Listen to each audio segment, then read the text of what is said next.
we are live. So Start with the Pledge of Allegiance as Pledge of always. Allegiance. Pledge allegiance to the flag of the United States of America and to the republic for which it stands, one nation, under God, indivisible, with liberty and justice for all.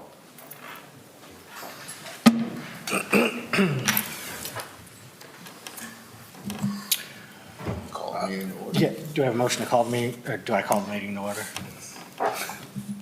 Sorry. Parliamentarian. Chair calls the meeting to order. Yes. Yep. All right, and now do a roll call. Okay. Taylor Suffin, Present. Blake Harris, Darlene Walk, Present. Valerie Cruz, Anthony Harris, Greg Peugeot, Here.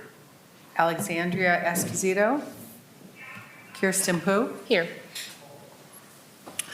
All right, just a few housekeeping things before we dive into the agenda. Just to let you know, we were made aware that Ms. Esposito is moving, so she will have to give up her position. But I did reach out tentatively to former Commissioner Harris, and he said he would like to go move from the liaison role to an actual voting member of this. So we'll have to submit that to the City Commission to make our suggestion for that to be appointed to this particular body. So the first thing up on the agenda is the approval of the minutes from September 22nd, 2022 and September 28th, 2023. Is there a motion to approve the minutes? Yes. I'll second it. Motion and second. All in favor say aye. Aye. Opposed say no. It carries. You want? Here you go.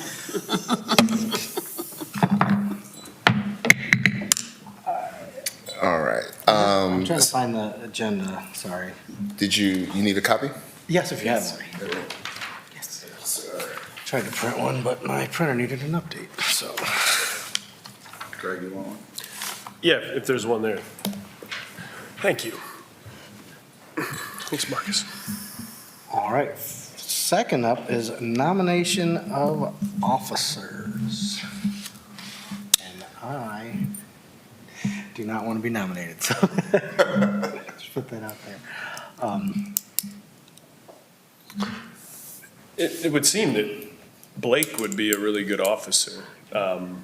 Is it possible to table it until Blake has, Yeah. been approved to join us? Or We already tabled from the last. did we? Oh, We tabled it 3 times. We already all year, tabled but we it. can do it again. Let's do it. No, that's fine. Take a motion to table that, I believe. Okay, is there a motion to table it? there is a motion to table Is there it. a second? A second. We'll table that. All right.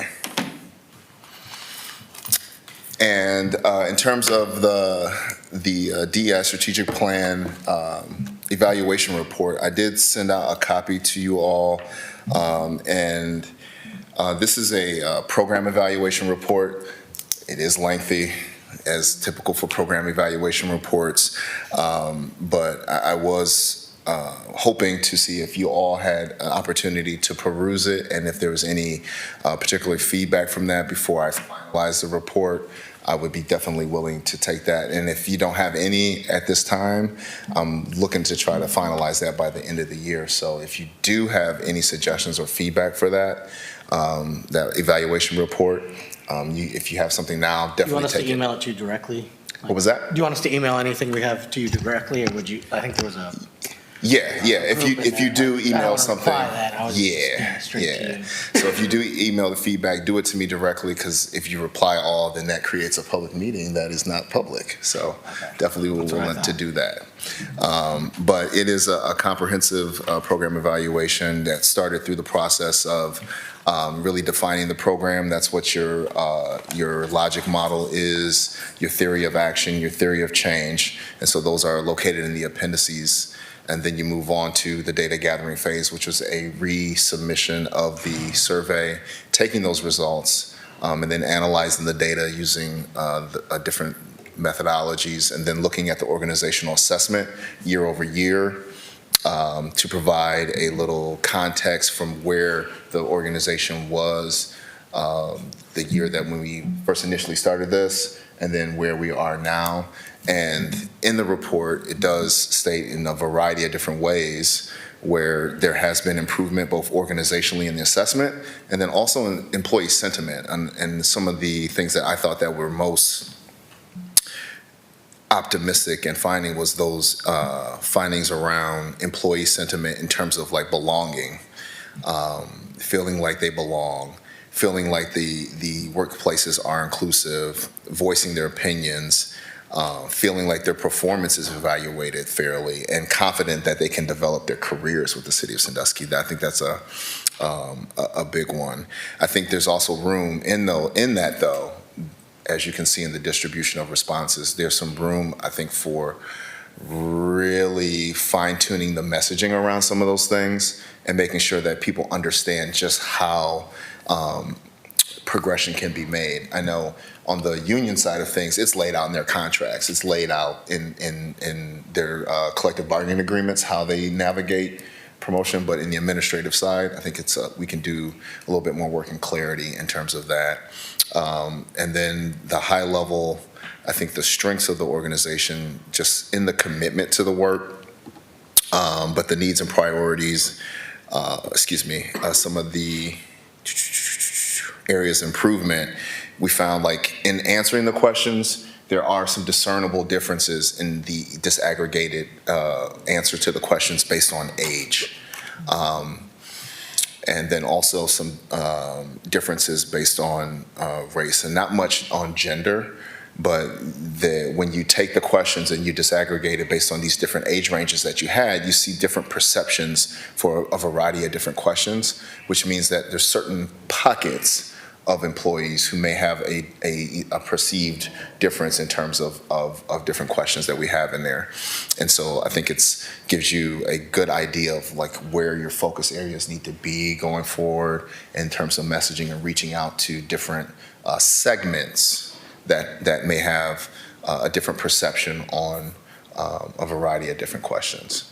And so, like this is, I think, a benchmark, and organizations of our size, of our region, are doing this work most closely in Fremont. But I think that the way that we've gone about it is a little bit different in terms of the combination of both the workforce development pieces externally to the organization and focusing in on ourselves as well. And you can't enact change, you can't do things if you don't look in the mirror first. And so I think that's the big important part, and that's what this is. It's really a holistic look in the mirror. So definitely, please, this is not like my baby, but it's my baby. But if you have criticisms, I'm definitely open to doing that. If I've already solicited amongst our DEI action team and some members and some admin folks, and I can definitely do some things. I've massaged a little bit of the language. I can be a little bit academic in the writing. So I understand that. And so if I want this to be digestible by a wide group of people, there's some spaces that I've made and I've accommodated, I think even based from the version that I gave to you all to review as a draft. So that was that particular piece. And I know if we have anything else, we did do a little bit of looking at meeting dates for that. So the legislation says you have to have a meeting in March, June, September, and December. And looking at the calendar and based on all the other meetings that things have going along, we isolated like the second Wednesday of the month. Was it the Wednesday? Thursday. Thursday, yes. So we had 3/14, 6/13, 9/12, and 12/12.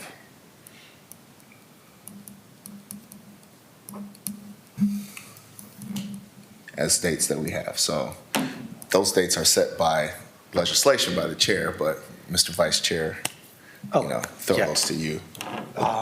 Do we need a motion to approve those dates, or does that work for everyone? Is there any immediate conflicts on those? March, you said March 14th, correct? That is our State of the Schools address, so Okay. that's okay, I just won't be here. Won't be here. Okay. Well, I might be able to make it. Okay.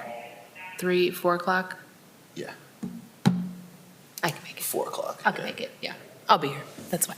Yeah, I was wondering if, is it better at 3:30 does 4 work? I don't. Either's fine with me. Yeah, we had to adjust today's meeting time because of the Board of Zoning Appeals, I think it is, that had a meeting today, so it was a conflict. So we had to move it up 30 minutes, but, the 4 o'clock time piece was moving it forward a little bit than the later to try to accommodate that, so, Yeah, that'd be the only day that I would potentially.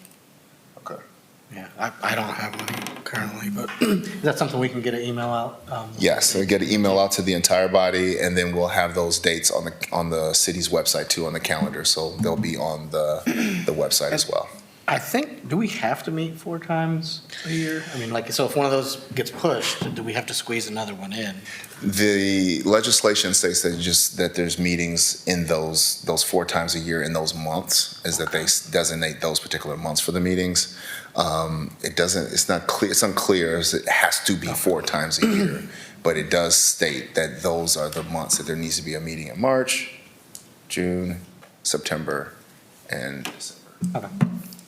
They are doing a lot of changes. I know our law director here has been tasked with looking at if members all have to be from the city or not. And I don't know, you're probably the one who can look back historically over the last 2 years and say, We had one member That'd be resign during something. my time because she Yeah. moved out to Parkview. And we weren't sure at the time, so she just did it, I think out of an abundance of caution. Yeah. She wasn't sure if she could stay on, because I think that was a sticking point. And that's Alex Esposito too, correct? Yep. Because she just moved to Perkins. Yeah, She didn't move away, just Yeah. outside of the Sandusky borders. yeah, because the ordinance states that they have to be residents of the city of Sandusky in the ordinance. that may be 2 things you could get into. I Yeah. don't know, depending on what you think. I think that it would have something at the commission level that they would have to vote on to do that. I think they are looking at the various boards and commissions, and we might tinker with a number of things. It says shall meet 4 times a year. So that means So- you have to meet March, June, September, and December. This is the way it's written right now. And you could change that through the commission Okay. if that's a desire. Yeah, I just, a lot of times we don't have a quorum, so I just didn't know. Yeah. Does Yeah. it count? Did we get them in? Yeah. Do we have to get one in that month if we don't have a quorum? That's what I've always worried about. Looks like we have a couple, 2.5 weeks each of those months to get another meeting in if we don't have a quorum. But we could even move it up earlier in the month to give us like the whole month to get the meeting in if we don't have a quorum. That's true. So you, Second Thursday works for me otherwise, Yeah. unless we just want to build in extra time for us. say you don't have a quorum, you just say you just don't have a meeting. Can you schedule a meeting? You can still have a meeting, You have a Yes. meeting. but you cannot That's a vote. misnomer. You can have a meeting without a quorum, you just can't vote on that. Oh, okay. Exactly, Yeah. okay. So those would still count? Yeah. Okay. And also, in reviewing that legislation, I think that there was a request from a resident I had emailed just to see if there was the availability or the ability to have public comment at this particular meeting. So I don't know if that is something that is at the discretion of the chair. Yeah, you don't need legislation for that. That's at the discretion of the committee itself. Okay. Public comment is not required under the Ohio Open Meetings Law, but you can. Now, once you open it up, then you can no longer censor anything that might be said. Okay. Watch yourself. Yeah, Do we but know I think that's frequently, important. how frequently is there public comment? Yeah, I assume that's infrequent. I'm on the Board of Zoning Appeals, so I actually have the meeting right after this too. So it's pretty convenient. But like, we don't have any public comment with the Board of Zoning Appeals. It's just whoever has the application. Who has Yep. their comment. Yeah, they have public comment at the commission meetings twice. In some of the other cities I've been in, Cleveland, for a long time, did not have any public comment. And then they allowed it, and then it became controversial, so. Well, could we do something kind of like the commission does, where it has to be comment on an agenda item? Yeah, that's how the commission does it. They have a portion of the meeting where there's a comment on an agenda item, and then they have a portion where you're allowed to comment on anything affecting the city of Sandusky. This being a more limited committee, it might make more sense. Yeah, stick to the agenda, and if you want something on the agenda, Right. contact us. But if we can put it someone on there. shows up and starts talking, you don't get to say, bang, that's not Okay. related to censored. So that's an issue. Some cities, and I'm aware of this too, if you want to make a public comment, you apply in writing ahead of time, either by email. That's how we do it for our board meetings. And then there's a list at the beginning of the meeting of who is going to be publicly commenting, and then you just call them in the order in which they applied. And that kind of prevents people who might just show up. So I think we got a few options in terms of methodology. Something to make think that. about for the next chairperson. But, you know, as a voting member, I'd be interested. There in was that. someone that came to the June, I believe it was the June meeting. Yes. There wasn't a quorum, he really didn't have a meeting, so he kind of just like, Right. Yeah, No, we tried to set a here new and then meeting left. date, and he couldn't come to the next one, so. I was like, Yeah. no, he didn't come to the next one because he came to my office.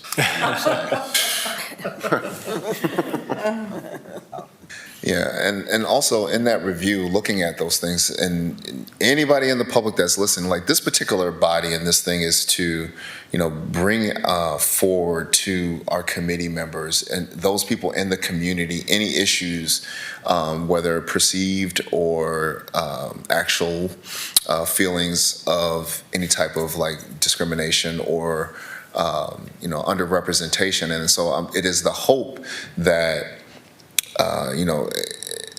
social media is a platform and it's a way to get information out, but I think that it's important to show up or pass along the information to these committee members so that they can then bring these issues, put them on the agenda, and we can have these open and honest discussions. And it's hard to pull kind of things off of, you don't know what's story or what's fact.